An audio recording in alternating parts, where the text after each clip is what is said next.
നായ മുഖ്യമന്ത്രിയെ ഉദ്ഘാടന പ്രസംഗത്തിനായി ക്ഷണിക്കുന്നു.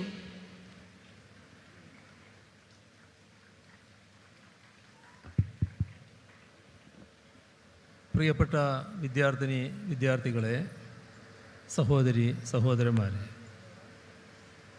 62ാമത് സ്കൂൾ കലോത്സവത്തിനാണ് ഇന്ന് തുടക്കമാവുന്നത്. നമ്മുടെ സ്കൂൾ കലോത്സവം 1957 ആരംഭിച്ചതാണ്. ഇന്ന് ഏഷ്യയിലെ തന്നെ ഏറ്റവും വലിയ കലോത്സവമായി മാറിയെന്നത് ഇവിടെ പ്രസ്താവിച്ചു കഴിഞ്ഞു. 239 ഇനങ്ങളിലായി 14,000-ഓളം കുട്ടികളാണ് 24 വേദികളിൽ ഇത്തവണത്തെ കലാപ്രകടനങ്ങൾ നടത്തുന്നത്. ഇതിൽ പങ്കെടുക്കുന്ന എല്ലാ കുട്ടികളെയും ഹാർദമായി അഭിനന്ദിക്കട്ടെ. ഒരു കാര്യം എല്ലാവരും ഓർക്കണം, പങ്കെടുക്കലാണ് ഏറ്റവും കൂടുതൽ. ഇത് കുട്ടികൾക്ക് മാത്രമല്ല, അധ്യാപകർക്കും രക്ഷാകർത്താക്കൾക്കും എല്ലാം ഒരുപോലെ ഉണ്ടാവണം. ഇത് കൗമാര മനസ്സുകളുടെ ഉത്സവമാണ്. അതുകൊണ്ട് തന്നെ ആ മനസ്സുകളെ അനാരോഗ്യകരമായ മാത്സര്യബോധം കൊണ്ട് കലുഷിതമാകാതിരിക്കാൻ എല്ലാവരും ശ്രദ്ധിക്കണം. കുട്ടികളുടെ കലോത്സവമാണ് എന്നത് ആവർത്തിച്ച് ഒന്നുകൂടി പറയട്ടെ. രക്ഷാകർത്താക്കൾ അവരുടെ മത്സരമായിട്ട് ഇതിനെ കാണാനേ പാടില്ല. കുട്ടികളുടെ കലാമത്സരമായി തന്നെ നടക്കട്ടെ. ഈ മത്സരങ്ങളിൽ ചിലർ മുന്നിലുണ്ടാവും, ചിലർ പിന്നിലുണ്ടാവും. ഇന്ന് പിന്നിലാവുന്നവരാവാം നാളെ മുന്നിലാവുന്നത്. അതുകൊണ്ട് പരാജയങ്ങളിൽ തളരാതെ സമർപ്പണവും മനോബലവും നിരന്തരമായ സാധനയും നിസ്തന്ത്രമായ യത്നവുമായി മുന്നോട്ട് പോവുകയാണ് വേണ്ടത്. 1957 മന്ത്രിസഭയിൽ വിദ്യാഭ്യാസ മന്ത്രിയായിരുന്ന പ്രൊഫസർ ജോസഫ് മുണ്ടശ്ശേരിയാണ് സ്കൂൾ കുട്ടികളുടെ ഈ ഉത്സവത്തിന് തുടക്കം കുറിച്ചത്. അതാണ് ഇന്ന് ഏഷ്യയിലെ ഏറ്റവും വലിയ കൗമാരോത്സവമായി വളർന്നിട്ടുള്ളത്. ഈ മത്സരത്തിൽ ഏറ്റവും കൂടുതൽ പോയിൻ്റ് നേടുന്ന ജില്ലക്ക് സ്വർണ്ണക്കപ്പ് ഏർപ്പെടുത്തിയ മുൻ വിദ്യാഭ്യാസ മന്ത്രി TM ജേക്കബിനെയും നമുക്ക് ഈ ഘട്ടത്തിൽ സ്മരിക്കാം. നമ്മുടെ ഗാനഗന്ധർവൻ യേശുദാസിൻ്റെയും P. ജയചന്ദ്രൻ്റെയും എല്ലാം ജീവിത ഏടുകൾ പരിശോധിച്ചാൽ സ്കൂൾ യുവജനോത്സവത്തിൻ്റെ മാറ്റ് അവയിൽ തിളങ്ങി നിൽക്കുന്നതായി കാണാം. കഴിഞ്ഞ സ്കൂൾ കലോത്സവത്തിൽ മുഖ്യാതിഥിയായാണ് ശ്രീമതി ആശാ ശരത്ത് പങ്കെടുത്തിരുന്നത്. ഈ കലോത്സവത്തിൽ സ്വാഗതഗാനത്തിൻ്റെ നൃത്താവിഷ്കാരം സ്വന്തം നിലക്ക് നിർവഹിക്കാൻ അന്നവർ താല്പര്യം പ്രകടിപ്പിക്കുകയുണ്ടായി. ആ വാക്ക് പാലിച്ചുകൊണ്ട് ഈ വേദിയിൽ നൃത്താവിഷ്കാരം അതിഭംഗിയായി അവതരിപ്പിച്ച ആശാ ശരത്തിനെ അഭിനന്ദിക്കട്ടെ. ഇവിടെ ഒരു കാര്യം ചൂണ്ടിക്കാണിക്കാൻ ആഗ്രഹിക്കുകയാണ്. വിശ്വപ്രശസ്തനായ സാഹിത്യകാരൻ മാക്സിം ഗോർക്കി പറഞ്ഞൊരു കാര്യം, കുഞ്ഞുങ്ങൾ ഭൂമിയിലെ മനോഹരങ്ങളായ പുഷ്പങ്ങളാണ്. പക്ഷേ വിടരും മുൻപേ വാടിക്കൊഴിഞ്ഞ് വീഴാൻ വിധിക്കപ്പെട്ട എത്രയോ ഹതഭാഗ്യർ അക്കൂട്ടത്തിലുണ്ട്. സ്കൂൾ യുവജനോത്സവങ്ങളിലും ജില്ലാതല മത്സരങ്ങളിലുമൊക്കെ നല്ല വിജയം നേടി എല്ലാവരുടെയും അഭിനന്ദനങ്ങൾ ഏറ്റുവാങ്ങിയ കുട്ടികളിൽ എത്ര പേർ പിൽക്കാലത്ത് ശ്രദ്ധേയമായ വിധം ആ കലാസപര്യ തുടരുന്നുണ്ട്? അത് നമ്മൾ ആലോചിക്കേണ്ട ഒരു പ്രശ്നമാണ്. കല പോയിൻ്റ് നേടാനുള്ള ഉപാധിയാണെന്ന് കണക്കാക്കുന്ന ഒരു രീതി ഇവിടെ പലരിലും നിലനിൽക്കുന്നുണ്ട്. അതുകൊണ്ടാണ് ഇത് സംഭവിക്കുന്നത്. ആ രീതി ഉപേക്ഷിച്ചേ മതിയാവും.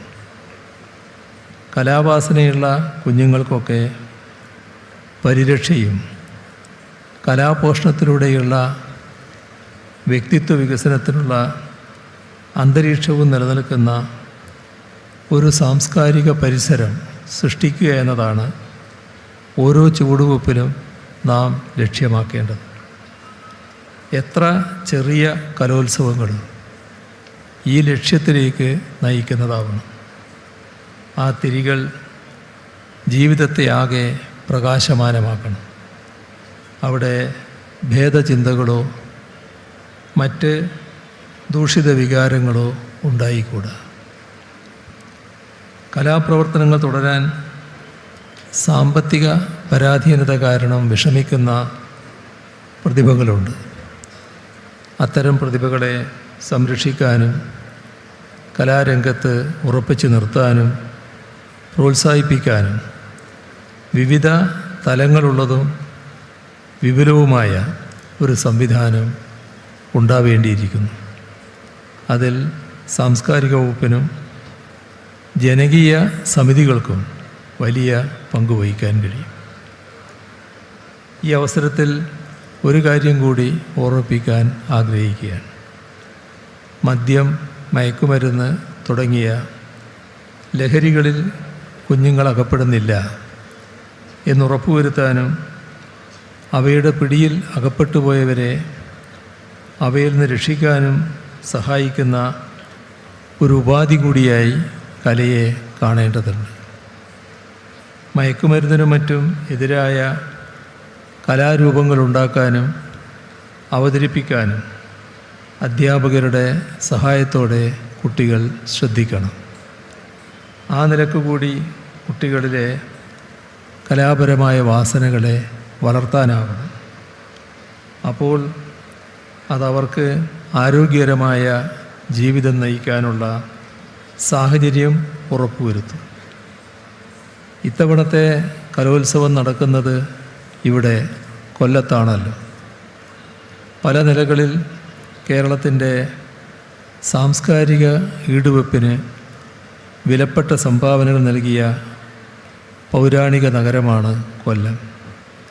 ജ്ഞാനപീഠ ജേതാവ് ONVയുടെ ജന്മനാടാണിത്.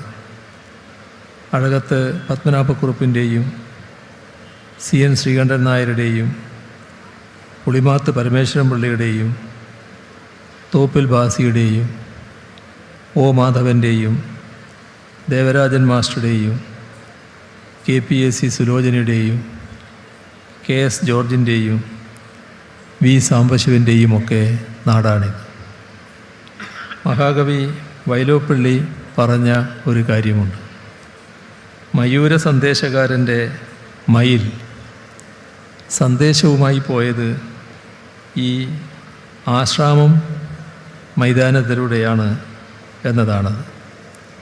ആ മയിലിൻ്റെ മയിൽപ്പീലി വീണ സ്ഥലമായതുകൊണ്ടാണ് ഇവിടെ ഏത് കലാസംരംഭവും വൻ വിജയമാവുന്നത് എന്ന് വൈലോപ്പിള്ളി പറഞ്ഞത് നമ്മൾ ഓർക്കണം. വൈലോപ്പിള്ളി പറഞ്ഞ അതേ സ്ഥലമാണ് ഇന്ന് ഈ യുവജനോത്സവത്തിൻ്റെ പ്രധാന വേദി. ഈ ആശ്രാമം മൈതാനത്തിന് വെളിപ്പാട് അകലെയുള്ള ചവറ തട്ടാശ്ശേരിയിലാണ് കേരളത്തിൻ്റെ രാഷ്ട്രീയ സംസ്കാരത്തെയും ജനകീയ നാടക സംസ്കാരത്തെയും പുരോഗമനപരമായി മാറ്റിമറിച്ച നിങ്ങളെന്നെ കമ്മ്യൂണിസ്റ്റാക്കി എന്ന നാടകം അരങ്ങേറിയത്. മഹാകവിയുടെ വാക്കുകളെ അർത്ഥപൂർണമാക്കിക്കൊണ്ട് ഇന്നും ആ നാടകം ജനമനസ്സുകളെ ആകർഷിച്ച് അരങ്ങിലുണ്ട്. കേരളത്തിൻ്റെ തനത് കലാരൂപമായി ലോകമെങ്ങും വാഴ്ത്തപ്പെടുന്ന കഥകളിയുടെ ആദ്യ അരങ്ങൊരുങ്ങിയത് ഈ കൊല്ലത്തിൻ്റെ മണ്ണിലാണല്ലോ. അങ്ങനെ വളർന്നു വികസിച്ച സാംസ്കാരിക മേഖല കൊല്ലത്തിൻ്റെ വലിയ സമ്പത്താണ്. കൊല്ലത്തിൻ്റെ സവിശേഷതകൾ സാംസ്കാരിക രംഗത്ത് മാത്രമായി ഒതുങ്ങി നിൽക്കുന്നില്ല. അധിനിവേശ വിരുദ്ധ സമരങ്ങളിൽ കൊല്ലം നൽകിയ സംഭാവനകൾ മറക്കാവുന്നതല്ല. കുണ്ടറ വിളംബരം ഉൾപ്പെടെയുള്ളവ ഇന്ത്യാ ചരിത്രത്തിൻ്റെ തിളങ്ങുന്ന ഏടുകളിലൊന്നാണ്. അധിനിവേശ വിരുദ്ധ പോരാട്ടങ്ങൾക്ക് സമാന്തരമായി അരങ്ങേറിയ നവോത്ഥാന മുന്നേറ്റത്തിലും കൊല്ലം വലിയ സംഭാവന നൽകിയിട്ടുണ്ട്. പെരിനാട് കലാപവും കല്ലുമാല സമരവുമെല്ലാം ആ ചരിത്രത്തിൻ്റെ ഭാഗങ്ങളാണ്. സി കേശവൻ്റെയും ആർ ശങ്കറിൻ്റെയും ഒക്കെ സാന്നിധ്യം കൊണ്ട് ശ്രദ്ധേയമായ നാടുകൂടിയാണിത്. വലിയ പങ്കാളിത്തം കൊണ്ട് മാത്രമല്ല നമ്മുടെ ഈ കലാമേള സവിശേഷമാകുന്നത്. ഇതിൽ അവതരിപ്പിക്കപ്പെടുന്ന കലാപ്രകടനങ്ങളിൽ അടങ്ങിയിരിക്കുന്ന ആശയങ്ങളുടെ സ്വഭാവം കൊണ്ടുകൂടിയാണ്. നമ്മുടെ നാടിനുണ്ടാകുന്ന മാറ്റങ്ങൾ, വളർച്ചകൾ, പ്രതിസന്ധികൾ എല്ലാം കലോത്സവത്തിലെ കലാപ്രകടനങ്ങൾക്ക് വിഷയമാകാറുണ്ട്. ചാട്ടുളി പോലെയുള്ള സാമൂഹ്യ വിമർശനങ്ങൾക്കും നമ്മുടെ കലോത്സവം വേദിയാകാറുണ്ട്. ആ നിലക്ക് എക്കാലവും ഉയർന്ന സാമൂഹിക പ്രതിബദ്ധത പ്രദർശിപ്പിച്ചിട്ടുണ്ട് നമ്മുടെ സ്കൂൾ കലോത്സവങ്ങൾ. അതുകൂടിയാണ് അവയെ ശ്രദ്ധേയമാക്കുന്നത്. ശുദ്ധമായ കലയുണ്ട്, അതിന് ഭംഗം വരുത്താത്ത സാമൂഹിക ഉള്ളടക്കവുമുണ്ട്. ലോകത്തിൻ്റെ പല ഭാഗങ്ങളിലുമുള്ളവയിൽ നിന്ന് നമ്മുടെ കലോത്സവത്തെ വേറിട്ട് നിർത്തുന്നത് ഈ സാമൂഹികതയുടെ ഉള്ളടക്കമാണ്. ഇതാകട്ടെ നമ്മുടെ നവോത്ഥാന പൈതൃകത്തിൽ നിന്ന് നമുക്ക് ലഭിച്ചതാണ്. ആ നവോത്ഥാന പൈതൃകത്തിൻ്റെ ഭാഗമായി വന്ന സ്നേഹം, സമഭാവന, കാരുണ്യം, തുല്യതാബോധം, കരുതൽ, ഐക്യബോധം എന്നിവയുടെയൊക്കെ നാളങ്ങൾ ഈ യുവജനോത്സവത്തിൽ തെളിയണം. സംസ്ഥാന കലോത്സവം, സംസ്ഥാന സ്കൂൾ കലോത്സവം ആരംഭിച്ചിട്ട് 6 പതിറ്റാണ്ടിലധികം പിന്നിട്ടിരിക്കുന്നു. ഈ കാലയളവിൽ പല കലാരൂപങ്ങളും വളരെ വലിയ മാറ്റങ്ങൾക്ക് വിധേയമായിട്ടുണ്ട്. ഘടനാപരമായ മാറ്റങ്ങൾ മാത്രമല്ല, സാങ്കേതിക വിദ്യയുടെ വികാസം കലാരംഗത്തെ സ്വാധീനിച്ചതിൻ്റെ ഫലമായുള്ള മാറ്റങ്ങളും ഉണ്ട്.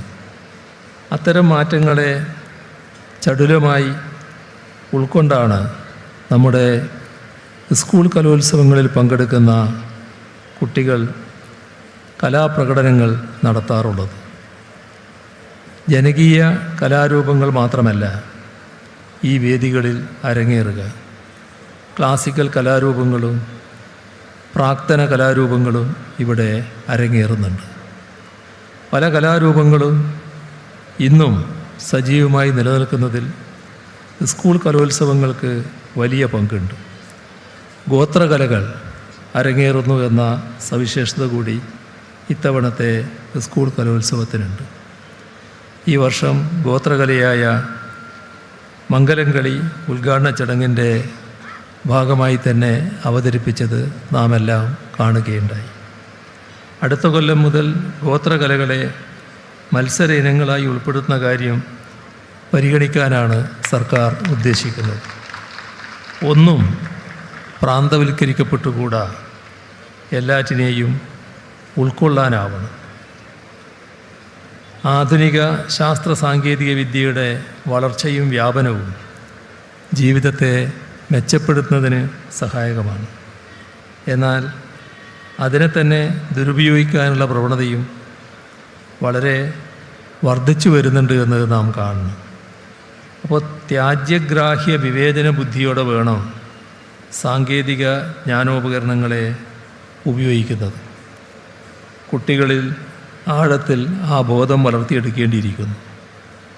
മൊബൈലടക്കമുള്ളവയുടെ ഉപയോഗത്തിൽ കൊള്ളേണ്ടത് കൊള്ളാനും തള്ളേണ്ടത് തള്ളാനുമുള്ള ബോധം കുട്ടികളിൽ വളർത്തിയെടുക്കണം. ഇതിൽ ഏറ്റവും നല്ല അന്തരീക്ഷം സാഹോദര്യവും സമഭാവനയും അയൽപക്ക സ്നേഹവും വളർത്തിയെടുക്കലാണ്. അവനവനിലേക്കുള്ള ഉൾവലിയലല്ല, ഇതിനേറ്റവും സഹായകമായ അന്തരീക്ഷ നിർമ്മിതിയാണ് കലാപ്രവർത്തനങ്ങളിലൂടെ സാധ്യമാവുക. വൈവിധ്യങ്ങളാർന്ന സംസ്കാരങ്ങളുടെ ഒരു സമന്വയമാണ് ഇന്ത്യ. നാനാത്വത്തിൽ ഏകത്വം എന്ന നമ്മുടെ രാജ്യത്തിൻ്റെ അടിസ്ഥാന തത്വം തന്നെ ഇല്ലാതാക്കിക്കൊണ്ട് ഒരേ വസ്ത്രം, ഒരേ ഭക്ഷണം, ഒരേ ഭാഷ, ഒരേ സംസ്കാരം എന്നിങ്ങനെ ഒരൊറ്റ കള്ളിയിലേക്ക് എല്ലാറ്റിനെയും ചുരുക്കുന്ന രീതി നമ്മുടെ രാജ്യത്ത് ശക്തമായി വരികയാണ്. വൈവിധ്യങ്ങൾ അപകടത്തിലാകുന്നതോടെ പിന്നോട്ടടിക്കപ്പെടുക കലാരൂപങ്ങൾ കൂടിയാണ് എന്ന് നാം തിരിച്ചറിയണം. അതുകൊണ്ട് തന്നെ വൈവിധ്യങ്ങളെ പരിരക്ഷിക്കാനും പ്രോത്സാഹിപ്പിക്കാനുമുള്ള വേദിയായി കൂടി നമ്മുടെ സ്കൂൾ കലോത്സവങ്ങൾ മാറേണ്ടതുണ്ട്. അതാണ് ഇത്തരം ഉത്സവങ്ങൾ നമ്മോട് ആവശ്യപ്പെടുന്നത്. ആ വലിയ ഉത്തരവാദിത്വം ഏറ്റെടുക്കാൻ കൂടി നമ്മുടെ കുട്ടികളെ പ്രാപ്തരാക്കട്ടെ ഈ കലോത്സവം എന്ന് ആശംസിച്ചുകൊണ്ട് ഈ കലോത്സവത്തിൻ്റെ ഔപചാരികമായ ഉദ്ഘാടനം സന്തോഷപൂർവ്വം നിർവഹിച്ചതായി അറിയിച്ചുകൊണ്ട് അവസാനിപ്പിക്കുന്നു. നിങ്ങൾക്കെൻ്റെ സ്നേഹാഭിവാദനം.